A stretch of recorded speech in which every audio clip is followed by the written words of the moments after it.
स्वागत है आपका हिस्ट्री विद के।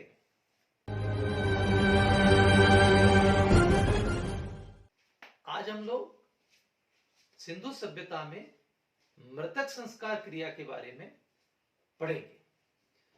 आप सभी जानते हैं कि दुनिया में 3 संस्कृतियां या 3 सभ्यताएं सबसे प्राचीन है। इसमें पहली मिस्र की सभ्यता, मेसोपोटामिया की सभ्यता और तीसरी भारत की सिंधु सभ्यता।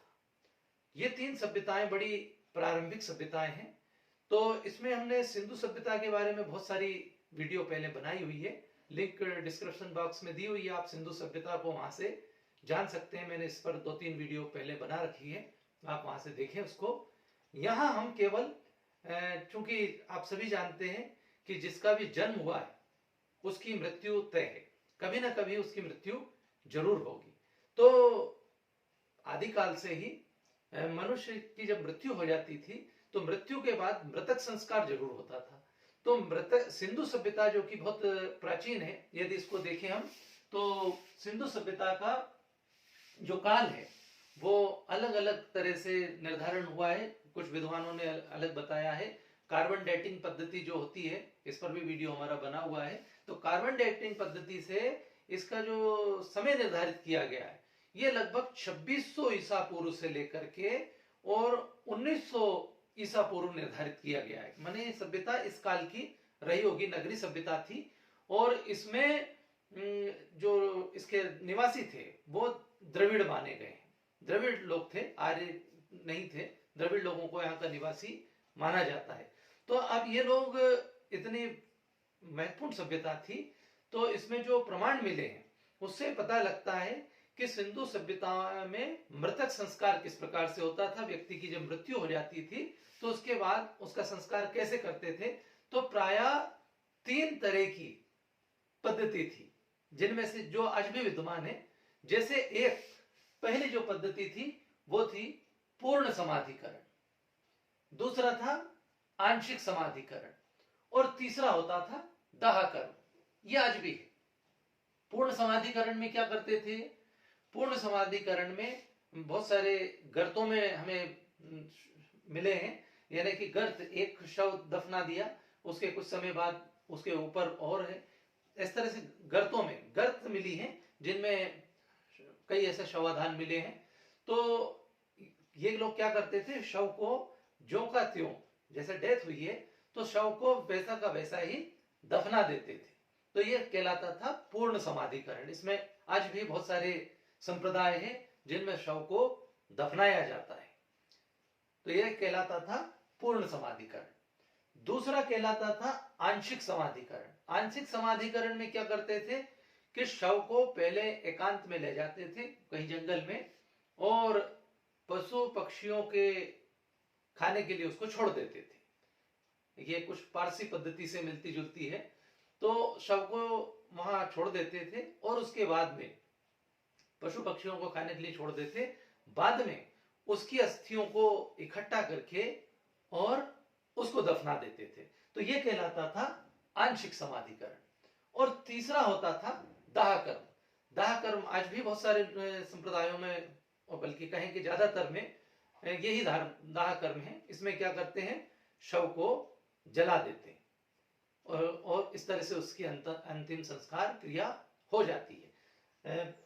सिंधु सभ्यता में जो बहुत सारी जगहों पर खुदाई हुई है उसमें हमें इतनी अधिक समाधियां नहीं मिली है। इसका मतलब यह है कि वहां दाह कर्म ज्यादा होता था। यदि हम देखें वहां के 2 महत्वपूर्ण स्थल, मोहनजोदड़ो और हड़प्पा, जो कि अब भारत में नहीं है, पाकिस्तान में है, उस समय भारत में ही थे। तो जो हड़प्पा और मोहनजोदड़ो में खुदाई हुई है उसमें हमें पता लगता है कि हड़प्पा में प्रायः समाधिकरण यानी कि गाड़ने की प्रथा थी, समाधिकरण की। और जो मोहनजोदड़ो है, मोहनजोदड़ो में प्रायः जलाने की। अब ये कैसे पता लगता है कि कैसे वहां जलाने की रही? क्योंकि ये लोग क्या करते थे कि शव को जलाने के बाद उसकी जो राख होती थी उसको कलश में रखते और उस कलश को जमीन के अंदर गाड़ देते थे। तो बहुत सारे कलश इस तरह के मिले हैं जिनमें राख है, क्योंकि ये लोग नदी को अत्यंत पवित्र मानते थे और नदी में राख अस्थियां आदि नहीं फेंकते थे। तो इसमें इसलिए वो क्या करते थे, कलश में राख वगैरह रख करके जो बची है उनको जमीन में गाड़ देते थे। तो ऐसे मोहनजोदड़ो में बहुत सारे कलश प्राप्त हुए हमें। तो इस तरह से 3 प्रकार थे, पूर्ण समाधिकरण, आंशिक समाधिकरण और दाहकरण। अब ये जो होता था इसमें किस तरह से ये करते थे, यानी कि पूर्ण समाधिकरण की जो प्रक्रिया होती थी वो कैसे, किस तरह के शव मिले हैं। तो जो शवाधान मिले हैं, जो शव प्राप्त हुए हैं वो अनेक प्रकार के हैं। जैसे कहीं पर युगल मिले हैं, कहीं पर एक अकेला शव मिला है, कहीं हम देखते हैं कि मालिक के साथ में कोई उसका कुत्ता, कहीं पर उसके साथ बकरा, और कहीं कहीं पति पत्नी या महिला और पुरुष दोनों के युगल शव भी हमें प्राप्त हुए। प्रायः जो शव को दफनाया जाता था उसमें उत्तर दक्षिण रखते थे। मतलब कहने का आशय ये हुआ कि उत्तर में उसका सिर रखते थे और दक्षिण की तरफ उसके पैर रखते थे। ज्यादातर जगहों पर हमें इसी तरह के शव दफनाए हुए मिले। दूसरे कहीं कहीं अपवाद भी देखने को मिलता है, जैसे हड़प्पा और कालीबंगा में हमें दक्षिण उत्तर भी मिले, यानी कि दक्षिण की तरफ मुख है और उत्तर की ओर पैर है। ऐसा कुछ अपवाद भी देखने को मिलता है हड़प्पा और कालीबंगा में। लोथल में हमें पूर्व पश्चिम भी मिला है, यानी कि पूर्व की तरफ सिर है और पश्चिम की तरफ पैर है, ऐसा लोथल में मिला है। पश्चिम पूर्व भी देखने को मिलता है रोपड़ में, यानी कि पश्चिम की तरफ मुख है और पैर पूर्व की तरफ है। तो ऐसा कहीं कहीं इसका अपवाद भी देखने को मिलता है। इसमें अगर हम देखें तो कई जगहों पर जो शव है वो मैंने जैसा बताया कि कहीं पर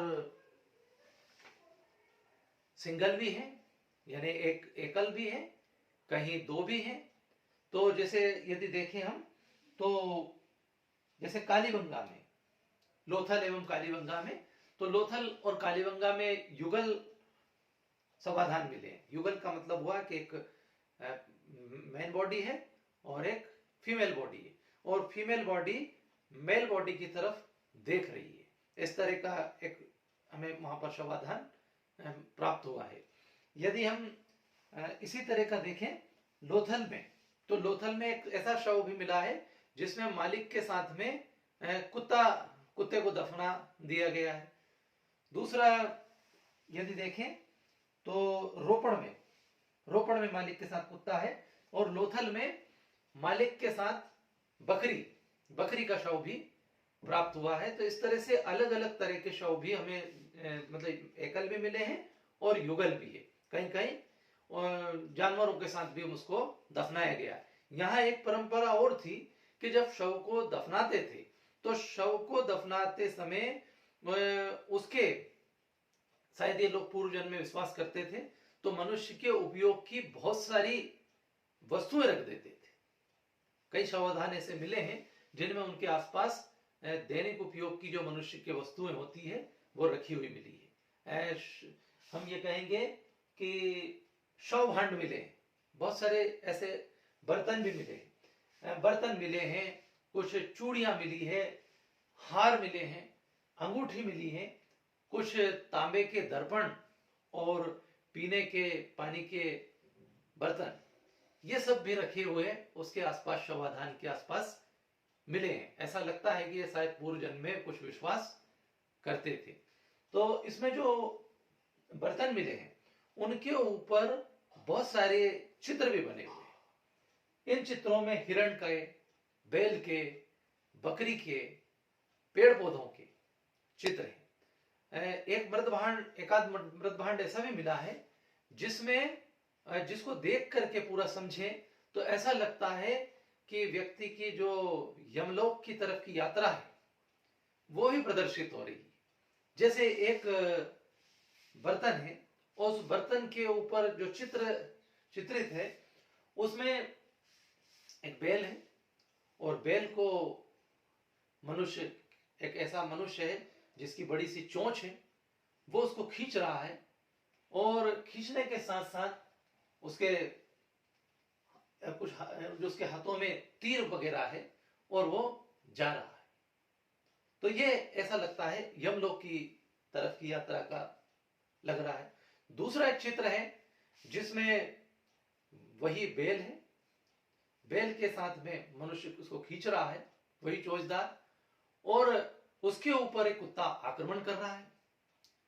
पीछे यदि दृश्य देखें तो पीछे उसमें मोर दौड़ रहे हैं, एक बकरा है जिसके 8 सींग है।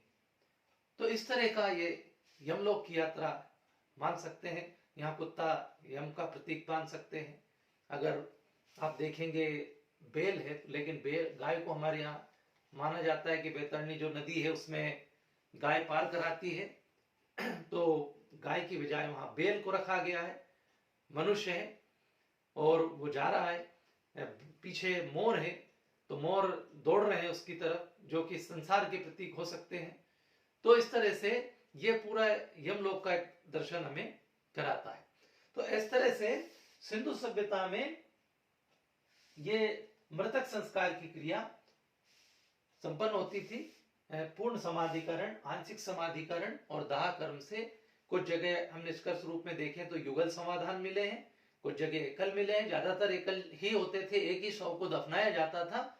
ये लोग पुनर्जन्म में विश्वास करते थे, व्यक्ति के आवश्यकता की ज्यादातर चीजें साथ में उसके रख देते थे। इस तरह से मृतक संस्कार वहां पर संपन्न होता था।